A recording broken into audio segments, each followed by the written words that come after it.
Clip number 793۔ اس clip میں آپ قرآن پاک کی سورہ مریم کی آیت نمبر 72 سے 74 تک کی تلاوت، ترجمہ اور تفسیر قرآن صراط الجنان سماعت فرمائیں گے۔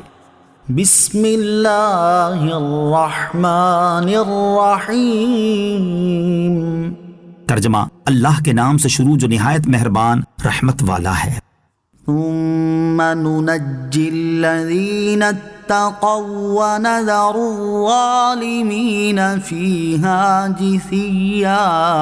ترجمہ: پھر ہم ڈرنے والوں کو بچا لیں گے اور ظالموں کو اس میں گھٹنوں کے بل گرے ہوئے چھوڑ دیں گے۔ ثم ننجی الذین اتقوا، پھر ہم ڈرنے والوں کو بچا لیں گے۔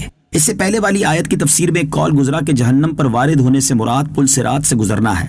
اس کے مطابق اس آیت کی تفسیر یہ ہے کہ جب تمام مخلوق پل صراط سے گزرے گی اور کفار و گناہگار مسلمان جہنم میں گر رہے ہوں گے تو اس وقت اللہ تعالیٰ اہل ایمان میں سے ان لوگوں کو جہنم میں گرنے سے بچا لے گا جنہوں نے دنیا میں پرہیزگاری اختیار کی، اور وہ کافروں کو جہنم میں گھٹنوں کے بل گرا ہوا چھوڑ دے گا۔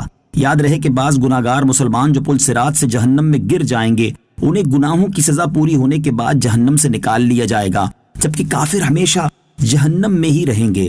پل صراط پر آسانی اور حفاظت کے لیے 3 اعمال۔ یہاں پل صراط پر آسانی اور حفاظت کے ساتھ پل صراط پار کر جانے کے لیے 3 اعمال ملاحظہ ہوں۔ نمبر 1، درود شریف پڑھنا۔ حضرت عبد الرحمن بن سمورہ رضی اللہ تعالیٰ عنہ سے روایت ہے، نبی اکرم صلی اللہ تعالیٰ علیہ وسلم نے ارشاد فرمایا، میں نے گزشتہ رات عجیب معاملات دیکھے، ان میں سے ایک یہ بھی تھا کہ میں نے اپنے ایک امتی کو دیکھا جو پل صراط پر کبھی گھسٹ کر چل رہا تھا اور کبھی گھٹنوں کے بل چل رہا تھا۔ اتنے میں وہ درود شریف آیا جو اس نے مجھ پر بھیجا تھا، اس نے اسے پل صراط پر کھڑا کر دیا یہاں تک کہ اس نے پل صراط کو پار کر لیا۔ نمبر 2، مسجد میں بکثرت حاضر ہونا۔ حضرت ابو درداء رضی اللہ تعالیٰ عنہ سے روایت ہے، سرکار دو عالم صلی اللہ تعالیٰ علیہ وسلم نے ارشاد فرمایا، مسجد ہر پرہیزگار کا گھر ہے، اور جن کے گھر مسجدیں ہوں اللہ تعالیٰ انہیں اپنی رحمت، رضا اور پل صراط سے حفاظت کے ساتھ گزار کر اپنی رضا والے گھر جنت کی ضمانت دیتا ہے۔ نمبر 3، مسلمان کی پریشانی دور کرنا۔ حضرت ابو ہریرہ رضی اللہ تعالیٰ عنہ سے روایت ہے، رسول کریم صلی اللہ تعالیٰ علیہ وسلم نے ارشاد فرمایا، جس نے کسی مسلمان کی ایک پریشانی دور کی تو اللہ تعالیٰ قیامت کے دن اس کے لیے پل صراط پر نور کی ایسی 2 شاخیں بنا دے گا جن کی روشنی سے اتنے عالم روشن ہوں گے جنہیں اللہ تعالیٰ کے سوا کوئی شمار نہیں کر سکتا۔ وَإِذَا تُتْلَى عَلَيْهِمْ آيَاتُنَا بَيِّنَاتٍ قَالَ الَّذِينَ كَفَرُوا لِلَّذِينَ آمَنُوا أَيُّ الْفَرِيقَيْنِ خَيْرٌ مَّقَامًا وَأَحْسَنُ نَدِيًّا۔ ترجمہ: اور جب ان کے سامنے ہماری روشن آیات کی تلاوت کی جاتی ہیں تو کافر ایمان والوں سے کہتے ہیں، دونوں گروہوں میں کس کا مکان بہتر اور مجلس اچھی ہے۔ وَإِذَا تُتْلَى عَلَيْهِمْ آيَاتُنَا بَيِّنَاتٍ، اور جب ان کے سامنے ہماری روشن آیات کی تلاوت کی جاتی ہے۔ نضر بن حارث وغیرہ کفار قریش جو کہ مرنے کے بعد دوبارہ زندہ کیے جانے کے منکر تھے، جب ان کے سامنے قیامت قائم ہونے اور اجسام کا حشر ہونے پر دلائل پیش کیے گئے تو انہوں نے بناؤ سنگار کر کے، بالوں میں تیل ڈال کر، کنگیاں کر کے، عمدہ لباس پہن کر اور فخر و تکبر کے ساتھ ان دلائل کے جواب میں غریب فقیر مسلمانوں سے کہا کہ اے مسلمانوں، تم اپنی معاشی حالت پر غور کرو اور ہماری معاشی حالت دیکھو۔ ہم اعلیٰ قسم کی رہائش گاہوں میں رہتے ہیں، اعلیٰ قسم کے لباس پہنتے ہیں، اعلیٰ قسم کا کھانا کھاتے ہیں، اور ہماری محفلیں بھی تمہاری محفلوں سے زیادہ بارونق ہیں، اور تمہارا حال ہم سے انتہائی برعکس ہے۔ اس سے تم سمجھ جاؤ کہ اگر ہم باطل پر ہوتے تو ہمارا حال بدتر اور تمہارا حال ہم سے بہتر ہوتا۔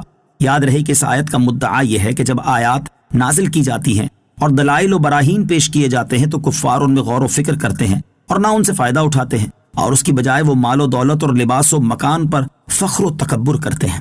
دنیاوی ترقی کو اخروی بہتری کی دلیل بنانا درست نہیں۔ اس آیت میں جو دلیل بیان ہوئی یہ کفار کی وہ دلیل ہے جو فی زمانہ کفار اور ان سے مرعوب مسلمان بھی مسلمانوں کے سامنے پیش کرتے ہیں، اور کافروں کی دنیاوی اور سائنسی ایجادات میں ترقی کی مثالیں پیش کر کے مسلمانوں کے دلوں میں دین اسلام سے متعلق شکوک و شبہات ڈالنے کی کوشش کرتے ہیں۔ اور اس آیت سے معلوم ہوا کہ دنیاوی عیش و عشرت کو آخرت کی بہتری کی دلیل بنانا کفار کا طریقہ ہے، حالانکہ یہ چیزیں کبھی آخرت کا وبال بن جاتی ہیں۔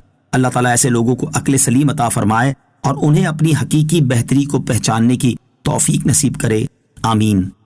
وَكَمْ أَهْلَكْنَا قَبْلَهُم مِّن قَرْنٍ هُمْ أَحْسَنُ أَثَاثًا وَرِئْيًا۔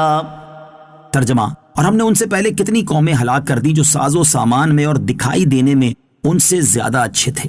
وَكَمْ أَهْلَكْنَا قَبْلَهُمْ مِنْ قَرْنٍ، اور ہم نے ان سے پہلے کتنی قومیں ہلاک کر دی.